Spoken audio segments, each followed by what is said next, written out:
Hey everybody, welcome back to Cruise Blog. It's Allie, and today I'm going to be sharing my best tips for where you should save and splurge on a cruise vacation, coming from someone who has taken 51 cruises. Let's get into it.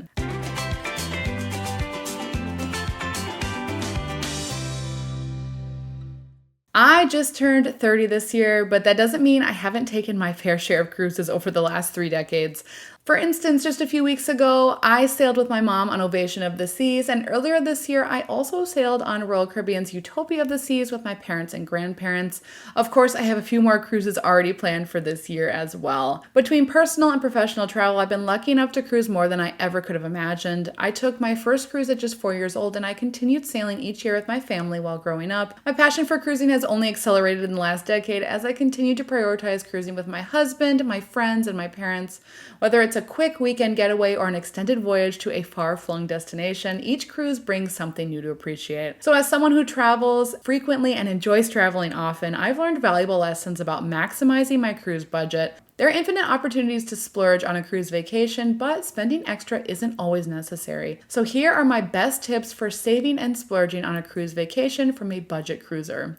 For saving, you should book an interior cabin. When booking your cruise, you'll need to decide which cabin category you want to book. You might be tempted to spend thousands of dollars on a suite or a balcony, but I don't always think that that's necessary.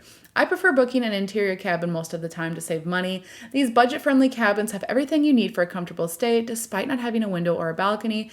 Considering I book many port-intensive sailings, I hardly spend any time in my cabin anyway. The only time I choose to book a balcony cabin is when I'm sailing on an especially scenic itinerary like Alaska, Iceland, or Norway. The views on these sailings can be stunning, and that is part of the experience. One splurge that I always do, though, is choosing my cabin's location. For many years, I booked the cheapest cabin available on board, which was often an interior guarantee cabin. Although you might save some money, you give up control over choosing your cabin's location. After losing the stateroom lottery multiple times, I've sworn off guaranteed cabins for the foreseeable future. Whether my cabins were below the pool deck or above the nightclub, many sleepless nights on vacation left me frustrated. Instead, I splurge on choosing my cabin's location to ensure my stateroom is in a quiet, convenient, and comfortable location. Not to mention, cruise ships are sailing at almost full capacity, meaning the leftover cabins available for guaranteed reservations are often the least desirable ones. This is a gamble that I am no longer willing to make. But one way to save money is that I always skip the drink package. One of the most expensive cruise add-ons you can purchase is a drink package. While many travelers consider it a must-have for their cruises, it's something that I rarely choose to purchase for my trips. After splurging on Royal Caribbean's drink package for the first time a couple years ago, I quickly realized the investment was not worthwhile for me.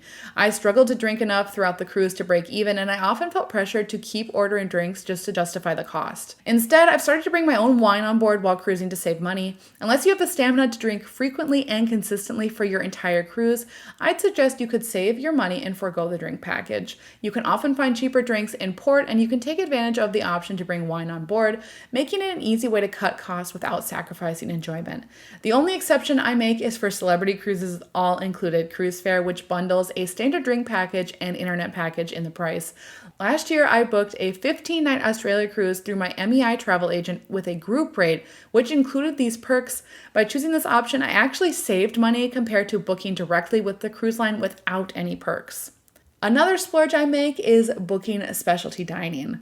For many years, I avoided spending extra on specialty dining. I was always impressed with the main dining room food on a cruise, and I never felt the need to splurge on specialty dining.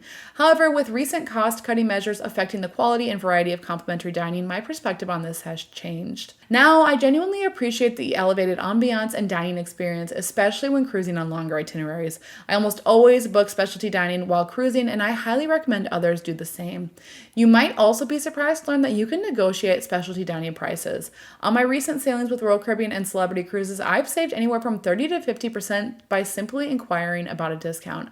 Cruise lines are eager to fill their specialty restaurants, so you can often see crew members promoting these venues throughout the ship. If you show some interest and insist that you'll only dine at a discount, you'll often be offered a lower rate, making it a great way to enjoy an upgraded dining experience without overspending. One way that I save money, though, is avoiding the spa, casino, and the onboard shops. Once you're on board a cruise ship, there are constant temptations to spend extra money. Onboard spending is extremely profitable for cruise lines too. For instance, Royal Caribbean reported in 2024 for their Q4 financial report that consumer spending on board is significantly higher than 2023 levels, which is fueled by greater spending at higher prices. For this reason, I steer clear of the onboard spa, casino, and shop, so I'm not tempted to spend any money. It's easy to spend extra when you can easily charge everything to your shipboard account. Cruise ship spas are notoriously overpriced for the services they provide, and casinos make it extremely easy to spend hundreds to thousands of dollars. While onboard shops can be fun to browse, you'll often find overpriced and poor quality merchandise available for purchase.